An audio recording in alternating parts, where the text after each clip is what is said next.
Омарбек, айтсаңыз, ушул Кыргызстандагы Нооруз менен Америкадагы Нооруздун айырмасы кандай экен? Эмне өзгөчөлүктөр байкадыңыз?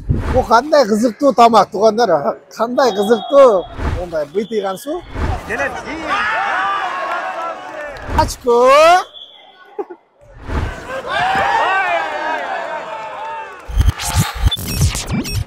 Токтоңуз. Туугандар, атайын сиздерге кыргызча контент кылып жаткандан кийин 97%ыңыздар катталбай эле көрүп жатасыздар. Бул эмне деген сөз? Катталып көрө бериңиз. Бирөө сиздин мышыгыңызды пыш десе, мен жооп берем. Бирок ошондой болсо дагы сиздерге жагымдуу көрүү каалайм.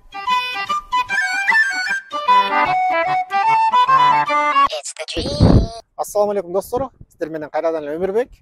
Бүгүн сиздерге аябай бир кызыктуу маалымат менен бөлүшкөнү турабыз. Америкадагы Нооруз кандай өтөт, Кыргызстандагы Нооруз кандай өтөт? Экөөнүн айырмасын сиздерге салыштырып беребиз.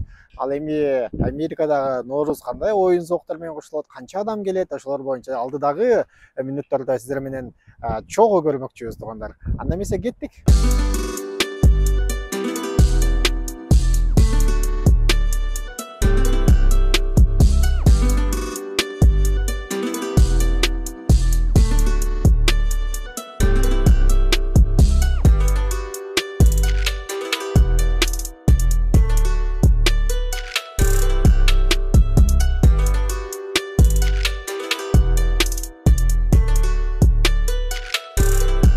Омарбек, айтсаңыз, ушул Кыргызстандагы Нооруз менен Америкадагы Нооруздун айырмасы кандай экен? Эмне өзгөчөлүктөр байкадыңыз?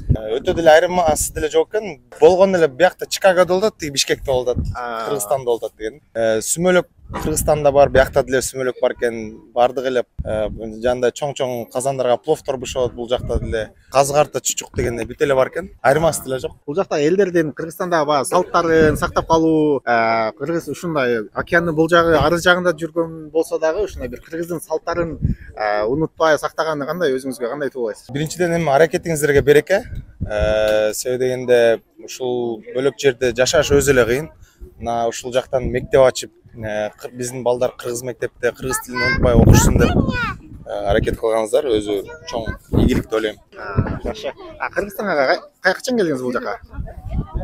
Бул жака жаңы эле аэропорттон түз эле келдим бул жака. Достор, бул жердеги көрүнүш боло турган болсо, биздин жаш балдардын, кыргыздардын, жеткинчектердин оюндары жана ошондой эле бул жердеги жаш балдар эмне менен ойношот. Азыр бул жакта бир катар көрсөңүздөр болот. Балдар бул жердеги аябай чоң аянтчанын ичинде балдар бардыгы ойноп жүрөт. Бул жердеги батуу жана ошондой эле бардык нерселердин Кыргыздан бул кыргыз кемийиче уюштуруп бергенин көрсөк болот. Достор, бул жердеги көрүнүштөрдү силерге бир катар көрсөтүп берүүнү туура көрүп олтурам. Эмнеге дегенде бул жерде кыргыздын шырдактары жана ошондой эле кыргыздын бир балуулуктарын көрүүгө болот. Жана ошондой эле Кыргызстандан өндүрүлүп чыгарылган продукцияларды да көрүүгө болот. Силерге бул жердеги сценаларын дагы бааларын баардыгын коюп коюптур. Мисалы, кыргыздын номерлеринде жазылуу КГЗ дегендерин көрсөңүздөр болот. Жана ошондой эле бул жерде кыргыздын суусундуктары, мисалы, биздин мурунку чыгарылышта биз американкадан шоро сураганбыз.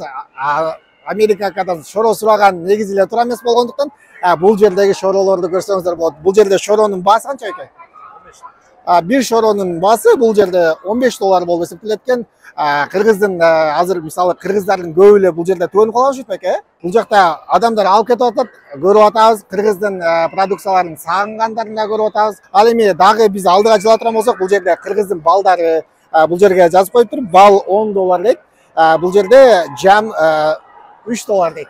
Бул жерде болсо сары май $10. Кыргыздын продукцияларынын туугандар Америкада дагы кеңири таралганын байкап өзүңүздөр көрсөңүздөр болот. Бул жерде болсо Кыргызстандагы куруттар, Кыргызстандагы эле продукцияларында чыккандар, ал жерде максим болсо $15 дейт.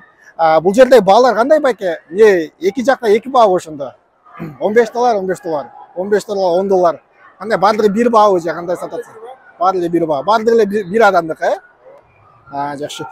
Бул жердеги көрсөңүздөр болот туугандар. Кыргызстандын чындыгында Америкада сатылып жаткандыгы биз үчүн аябай бир кубандырат. Биз кайсыл жерде турабыз десеңиздер, бул жерде балдар аянтчасы түзүлгөн экен. Балдардын ойноп, жаш балдардын баардыгы эле дээрлик ушул жерде оюн зооктордо ойноп жүргөнүн көрүүгө болот. Бул жерде батуттар жана ошондой эле баардык жаш балдар ойной турган нерселердин көрүүгө болот.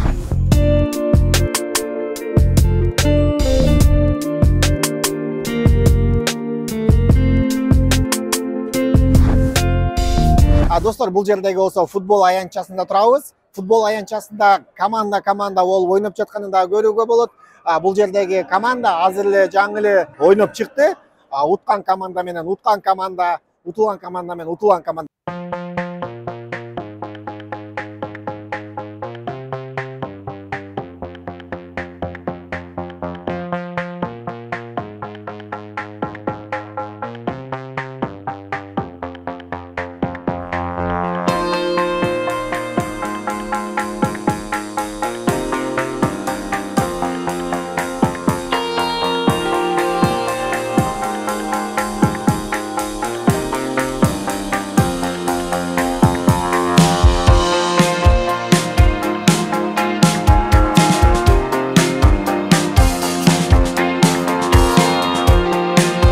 Кыргыздын жа оюндарды дагы уюштурганын көрүүгө болот. Ал эми биз дагы суранып атып көрүүгө уруксат алдык. Анда эмес атып көрөйлү. Сарымбаев.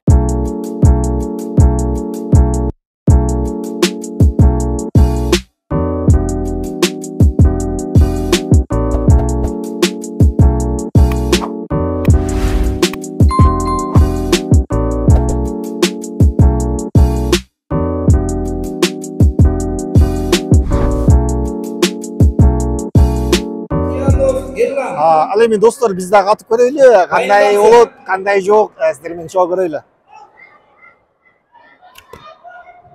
Анакей. Биз оказывается жатканды дагы билет экенбиз анда. Достор, кийинки оюндарды көрүүгө дагы шашылайлы. Достор, азыркы учурда волейбол оюнун дагы уюштурган экен.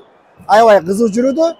Бул жакта эки команда оюн көрсөтүп жатышат. Андыктан сиздер өзүңүздөр көзүңүздөр менен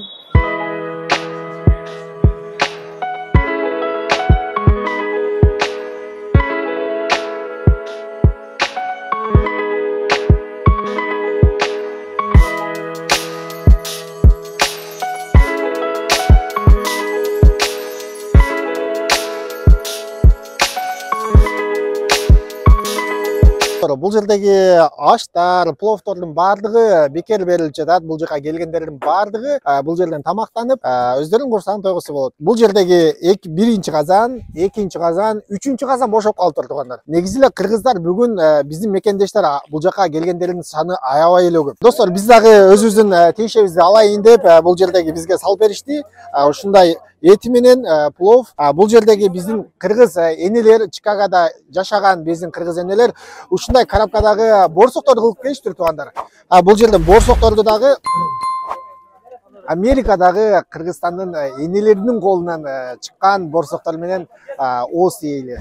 Туугандар, биз азыр пловду алып келдик. Бул жерден сууну алат экенбиз. Бул жерден бир сууну алайлы. Мондай быйтыйган суу. Бул жерден эми кашык, ложканы алабыз. Эми бул жака барып отуруп жейбиз туугандар. Бул кандай кызыктуу тамак туугандар, кандай кызыктуу. Бул жерден салфетканы алабыз. Колар чый турган. Алып, эми тамактанууну улантабыз туугандар. Мынакей достор, столду алдык. Стол табыш кыйын. Бул жактагы адамдардын көп эле стол жетишпегендигине байланыштуу ушундай ким бошосо алып кетип эле жей берет. Анда эмесе келдик. Бисмилла деп жейли анда. Тамагыбыз таттуу болсун. Достор, бул жерде болсо биздин мекендештер ошол такырдылып жаткан тамакты ушул аянтчада, ушул спорт залда жешип, жана ошондой эле бул жактагы таттууларды дагы сатып жатышат. Биздин мекендештер үйүнөн кылып келип, мисалы бул жердеги торт болобу, пирог болобу, бир катар көрүп койсоңуздар болот. Мисалы ошого ким колунан эмне келсе, ушул жерге келип жасап, бул жерде саткандарын көрүүгө болот. Жана ошондой эле бул жердеги бардык каял деп айтып атышат. Бул ошол пирогдор жана ошондой эле эмне колунан келе турган болсо, бардыгын үйүнөн жасап келип, бул жерде сатып аткан чагы. Достор, кыргыздын улуттук оюну болгон кыргыз күрөшкө дагы кезек келип жетти. Бул жактагы биздин көрүүчүлөр биз үчүн аябай көп болуп эсептелет. Бул жерде кыргыздын биздин балбандар ат салышмакчы. Азыр сиздер менен чогуу болобуз.